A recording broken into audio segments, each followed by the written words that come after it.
G'day guys, Luke here. Welcome back to another video.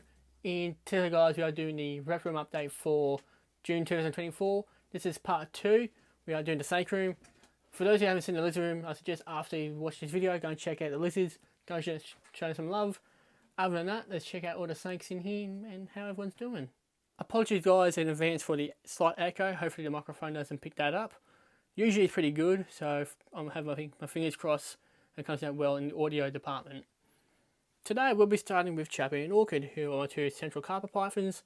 Chappie here, he's the boy. He hasn't in since last year, but considering that, he doesn't look too bad overall. Yes, he's a bit skinnier than his girlfriend, but being leaner, he's not all that bad. And for a snake that hasn't eaten in a year, he hasn't lost much in weight either, surprisingly. So hopefully he starts eating again soon, otherwise I might have to try some other things to get him eating once more. Other than that, he's fine. He's still the happy Chappie that we know and love. And he's on guard over his girlfriend, Orchid. Orchid, she's been an absolute pig lately. A couple of the other snakes haven't eaten since it's been winter. So she's been getting this, I won't say scraps, but she's getting seconds. And she's gaining the extra weight she will need if she wants to end up breeding this year. I don't force it, I just let my animals do what they want to do. And if they do lay, or if Orchid does lay eggs again, well, got my work cut out again. But saying that, it's part of the hobby, it's part of the passion and fun with it. So I've got to enjoy it when they do end up breeding. So these guys are housed in a 120 centimeter enclosure. So it's 4 foot long, 2 foot deep, 2 foot tall. So 60 centimeters back to front and tall for those who use the other measurement. I know this enclosure still looks a bit sad, but I'm still thinking of a way to make it look nice. So give me time. As for the snake bedding, it's a substrate. A couple of branches in here for the climb on and perch on, even though they don't really perch on that much. 2 monster highs in there for them to curl up into and cuddle. A couple of fake plants to decorate the enclosure. We've got the water bowl. A new light tube up here that I'm experimenting with. And it's much brighter than the other one I had on this. And we've got this ceramic heater meter to keep the cage nice and warm. Next two enclosures down here are both 3 foot enclosures, but they're just slightly different dimensions. So 90 centimeters long both. Charles, who's this one here, is 45 by 45. While Superstar and Graham's are 60 by 60, so 1.5 versus 2 foot long, or deep, whatever the case was. But we start with Charles. Charles, he's my albino down carpet python. She's one of several snakes that have gone off food for the winter. Other than that, she's been more active as of late. Before she just kind of sat there and did nothing for a while. But now she's been more adventurous. Don't know what's going on with her, but at the end of the day, she's Charles and we love her. Even though she hates me, every time I disturb her, she starts striking out at me, being a little demon. So in the enclosure, as for the snake bedding, we've got a water bowl, 2 hides, a couple of fake plants in there, well, a fake plant and a vine. We've got a hammock that she will sit on from time to time, contact backing to make the cage a bit more nicer, and we've got her LED light strip in there, and her infrared projector for heating. Her neighbours, like I mentioned, are Superstar and Graham, who are my 2 oldest snakes in their family. They're both 15 at the end of the year, so I've had these guys just over 14 years now. Both girls have gone off food for the winter, which is kind of surprising with going to Superstar. She always ate, but this year she decided to go off food, and Graham has always gone off food. But saying that, both girls are doing exceptionally well, both being the lovable, cuddly snakes that they always are. In the enclosure, now, I have ordered the asthma snake bedding to do the rest of the enclosures. I'm just waiting for it to come into stock. We've got the coconut fibre at the time being, water bowl, 3 places for them to hide, a rock, a branch, a bit of timber, fake plant, backing to set up the enclosure. We've also got the display lamp and a heating as well, which is the infrared projector, and a contact backing to set it off enclosure. Like I said, I will have a video of these guys popped up for the video, so just keep a note of that for myself when I edit. Below them, we've got 2 more beautiful snakes. These guys are my 2 diamond pythons, Atram and Aurelia. So Atram here is doing fantastic, very calm, very relaxed snake. When it comes to food, she's a bit funny where one minute she'll grab the food, then she'll let go. But when I give it to her the second time, she'll take it gently and start eating. So Atram is more of a gentle snake. Aurelia, when he's in food mode, yeah, I've got to be careful with him. He hits like a ton of bricks. However, he's still a lovable snake. He'll come out, cuddle, and behave for the most part when I have friends or family over. But saying that, both beautiful snakes and enjoying life. These two are housed in a 180cm by 60 by 60cm enclosure, so 6 foot long by 2 foot by 2 foot. In the enclosure, we've got coconut fibre as a substrate, 3 places for them to hide, so there's 2 underneath the heat there. We've got one over the cooling, or a much bigger one for them both to curl into.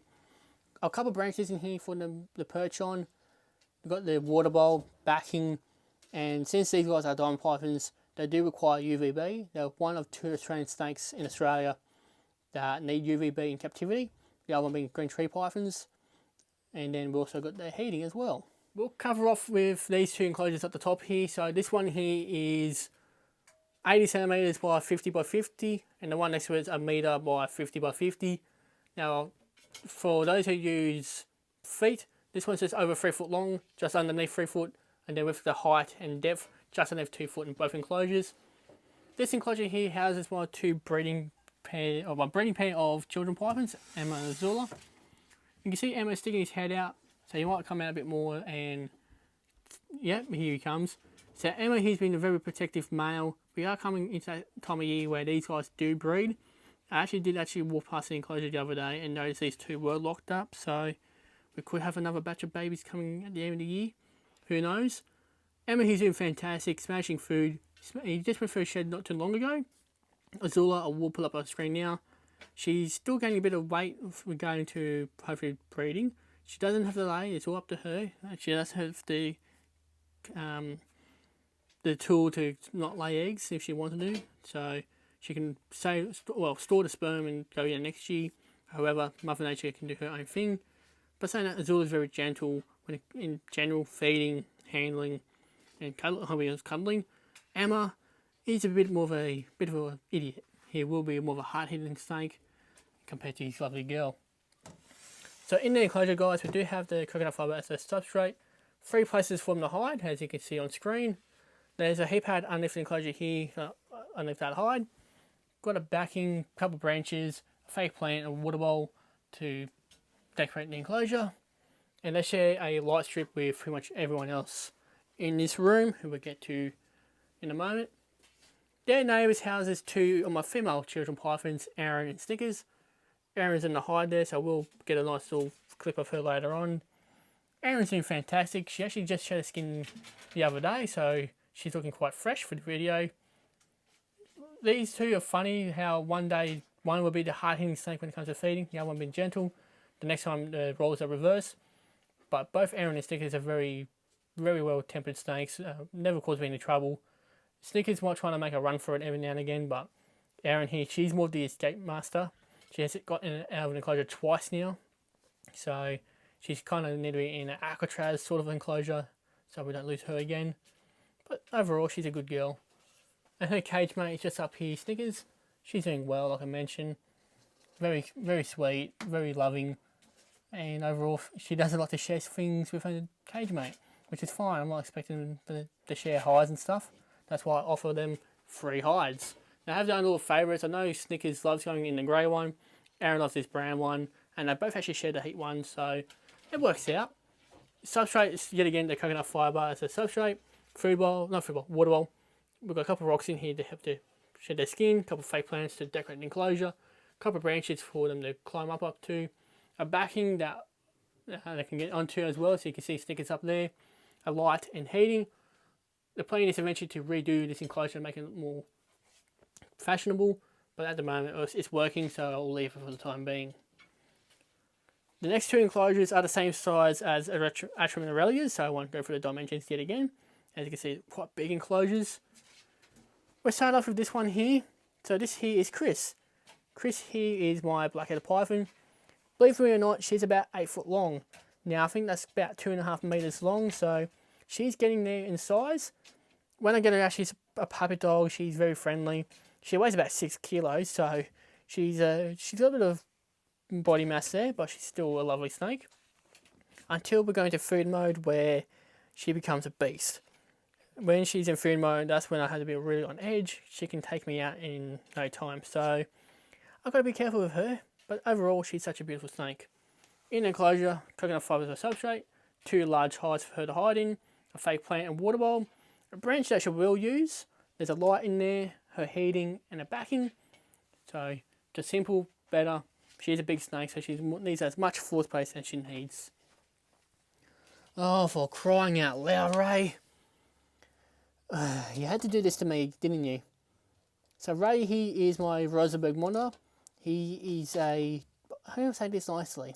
He's a Twinkie. He's an idiot. He's got a few screws losing his brain. Oh no, he's fine. Now Ray, he's becoming a bit more unpredictable these days when it comes to his feeding. He has almost got me on several occasions now, so yeah, I might have to think of something sooner or later with this guy. He's yeah. Anyway, he's decided to do a poo and wipe it all over the glass, so I've got to clean it later on. Thank you, Ray, for that, and making an absolute mess of everything. Here's the enclosure. We've got 2 hides in there. I might take this one out because he's not really using it anymore, plus he's outgrown it. But that one over there is his favourite. It's got his rocks there I had to pull out and clean later on as well, since he's defecated on that. We have his hammock that he sometimes uses, his branch that he sometimes uses.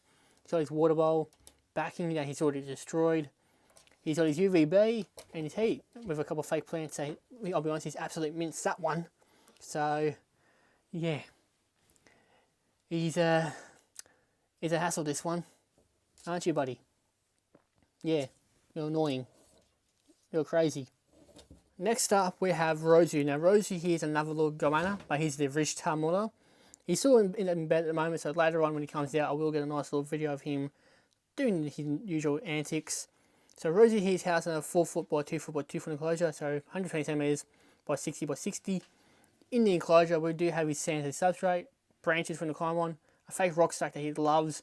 He'll bask on this here and sit right underneath the heat. Or if he wants to get closer, he'll go onto his branches there and he'll sit under that. Got his fake plants to just decorate the enclosure a bit more. His water bowl. He's got his hide over there that do wet down the sand inside, so he can burrow and get a bit of moisture and humidity in there. And then of course we've got his heat and UV there, so he's doing fantastic. Other than that, he's a crazy little bugger who likes to jump around like a kangaroo. So I'm convinced he was a kangaroo in his last life. Above him we've got a pair of, what is it, 60 centimeter by 45 by 45 centimeter enclosures, so 2 foot by 1.5 by 1.5 foot enclosures. In the enclosures in these ones we do have 2 other children pythons. The one on the left hand side has my blind spotted python, who's a male named Caesar. Then we have Valentino, who is the baby of Aaron Snickers from the first ever clutch I got from them. So he's a children python. Each enclosure has a heat pad underneath the enclosure on the left hand side. Both got 3 places of hide, so with Caesar he's got 2 log hides on the ground here and he's got 1 suspended, while little Rosie over here has 2 normal hides and a fake rock stack they can get among.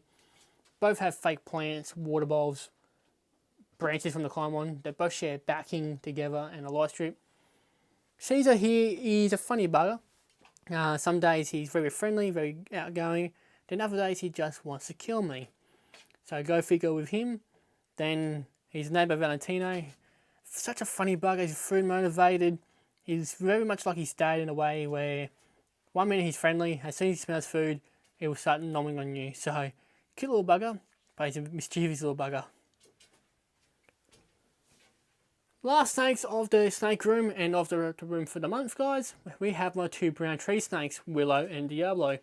Both are housed in 70 centimeter enclosures by 50 by 50, so just over 2 foot in dimension and length, and then just below 2 feet in height and depth. Both are doing well. Willow here has gone off food for the winter, which is perfectly okay. Her food can go to her boyfriend or cage mate, partner, neighbour, who want to say. She's a feisty little girl who will snap out of the cage and try to bite me on the face with every chance she get if I disturb her. If I leave her be like right now, she's fine and she doesn't really do anything. So her enclosure, we have a backing. We do have branches in here for her to climb on. She's arboreal snakes. We do have their fake plants to decorate the enclosure. Both snakes have 3 places of hide yet again. So Willow's got a heat on the right hand side. A little nest box in there, so if I do end up breeding these guys, she knows where the nest box is. Got a water bowl, her cool hide, and coconut fibre as a substrate. Then her polar opposite here, Diablo. Now, let the name fool you guys. This guy's one of the most tamest brown tree snakes ever. He's very friendly. I can hand feed him. I can handle him and never have to worry about getting bitten by him. And he's just a very friendly little guy. He's such a lovable little snake. When it comes to feeding, he's so gentle. He'll just come up to the mouse, take it out of the tongs, out of your hand, and starts eating it. Willow, she will strike, and continue to strike at it, and then eventually gets the idea it's food. But he's such a gentle snake, and he's doing fantastic. So his enclosure is a bit slightly different to Willow's, but still kind of the same premises. So backing, branches, fake plant, food bowl, so not food bowl, water bowl, did it again. He substrate, got his 2 hides down the floor here, and he's got one incorporated into his back in there that he actually loves. And when he's in there, he can be a pain to get out. And his heat pads on the left hand side, set to the right hand side to Willow. That'll be it for today's video, guys. I hope you enjoyed it. Thank you all for watching, and for those who watch to the very end, I appreciate you guys. And I'll see you all in the next video.